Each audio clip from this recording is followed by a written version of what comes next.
It's the Game Awards season, folks, where completely rational individuals on the internet talk about what their game of the year is. And of course, we have the Game of the Year Awards hosted by Jeff Keighley, dubbed the Keighley Awards. Him and his esteemed panel will nominate what are the best games of 2023. We just got the nominees list. 6 games are on the list, and I want to talk about the list of games themselves and then talk about what was potentially snubbed from this. So if this is your first time here, make sure you hit that subscribe button. Without any further ado, let's just hop into the list of the Keighley Awards for 2023. Our first nomination is Alan Wake 2, and I'll be honest with you, this game and one other game I was kind of surprised to see on there. Now, I enjoyed the first Alan Wake game, but honestly, I have not gotten a chance to play Alan Wake 2 yet. But Alan Wake 2 had its fingerprints like all over this presentation. It seemed like it was up for so many different nominations beyond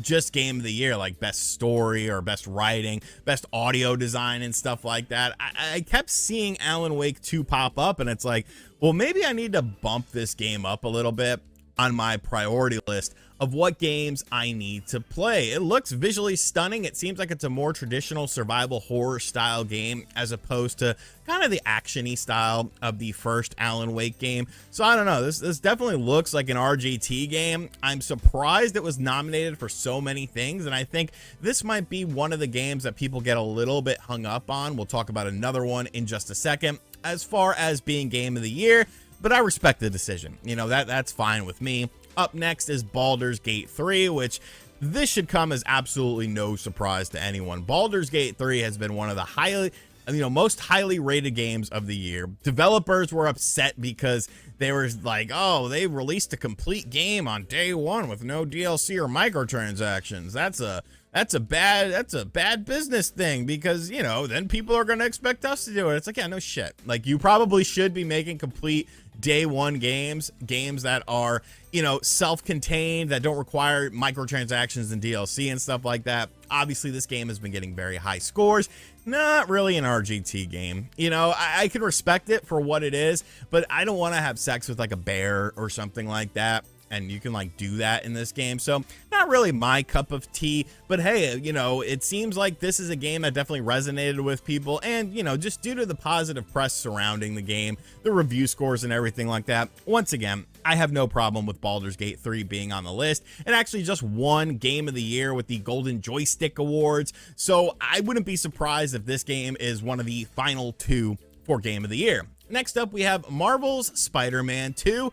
Once again, you know, this shouldn't be a huge shock to anyone. Like, Spider-Man 2 was the big game for PlayStation this year, taking the Spider-Man formula, expanding upon it a little bit, adding some more content into it, some more areas into it. Of course, the dual Spider-Man mechanic, that too isn't just for a sequel, it's because there's 2 Spider-Men with Peter Parker and Miles Morales working in tandem on this game. You know, this was probably a very safe bet to be on the lineup of games. I don't think anyone's gonna get really upset about it. Very highly rated game, and just, you know, another game in a successful franchise. Spider-Man are some of my favorite PlayStation games, you know, really of ever. So I definitely can understand why this game is on there, and, you know, I don't think most people will have a problem with it. Next one, though, is probably the spiciest game on this list. And while it's on my personal list, I can understand why some people would be a little bit hesitant having this game on their list, and that is Resident Evil 4. Now, Resident Evil 4 is a fantastic game. It was one of my favorite gameplay experiences of 2023. However, it is still a remake. Like, you have the groundwork down. You have the story, you have the characters, you have, you know, pseudo the environments. You're just kind of remaking it for a modern engine, adding in some new twists and turns, some additional graphical bells and whistles and stuff like that. But really, at its core, it's the same game. So I think this really opens up the floodgates for other, you know, remakes or remasters to be considered in the Game of the Year nominations. And that's kind of a bit of a slippery slope, I feel, because you've had so many amazing games that have come out over time. Like, do you just start remaking all of these or remastering them, and then, you know, that's your big game for 2020 or for the year, and then you get a nomination for the Game Awards? I could see that rubbing some people the very, very wrong way. There is a right way to be rubbed in a wrong way to be rubbed. And I could see Resident Evil 4 causing a little bit of controversy. Super Mario Brothers Wonder did make the list. Many people did not have this game on their list.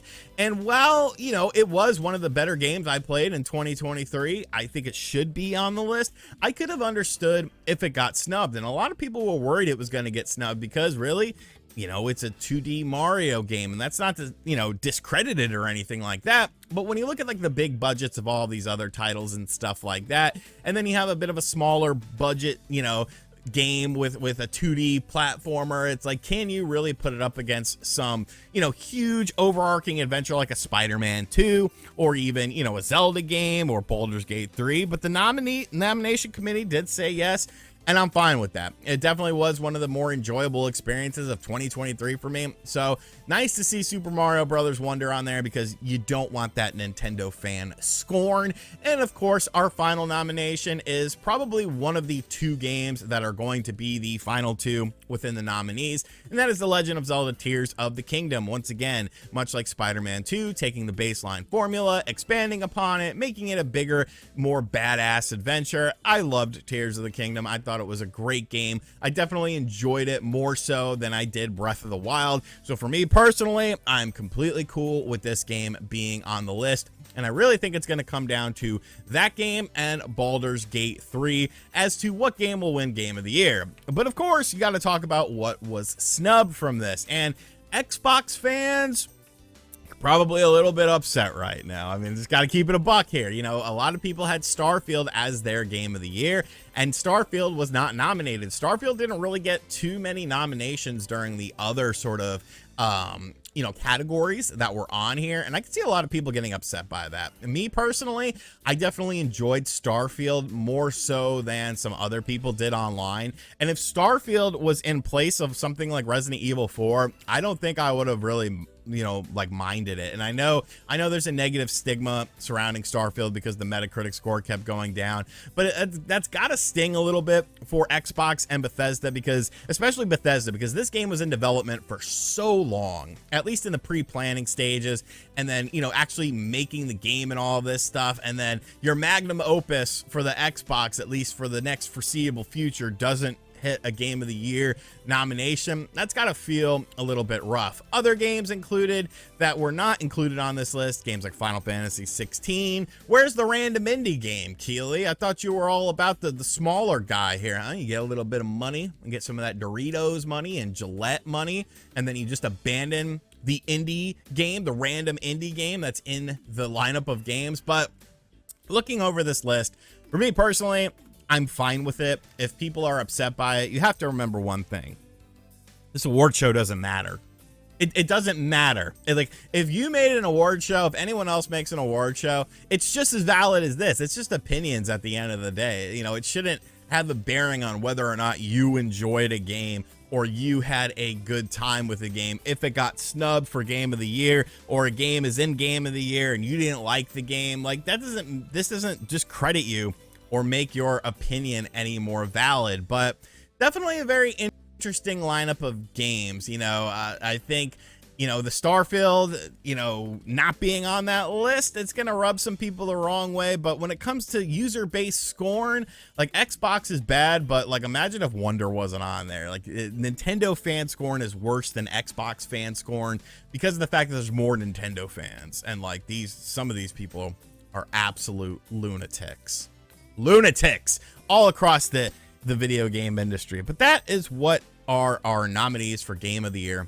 2023. I want to know what you think about this list in the comments section down below. Does this look like your lineup? You know, is this a pretty accurate representation? What do you think should have been in the list? What do you think shouldn't have been on the list? Like I said, make your own award show. It'll be just as valid as the Keeley Awards. And I gotta say one thing, Jeff. I looked at the Content Creator of the Year nominees. What's up? I didn't know any of these schmucks. Like, I've never even heard of these people. You follow me on Twitter. We've talked before. Like, where's my nomination? I'm not going to show up, and I don't expect to win. But I would at least like to be, like, recognized or something like that, bruh. What's the deal? We got beef? We got beef, Keely? And as always, guys, thank you for watching this video. Give me your feedback in the comments section. If you're new to the channel, make sure you hit that subscribe button. No Kong Skull Island on this list. No fake only up game that I was tricked into buying on the Nintendo Switch eShop. A pretty decent enough list. And as always, guys, I'll catch you guys on the next video. Later.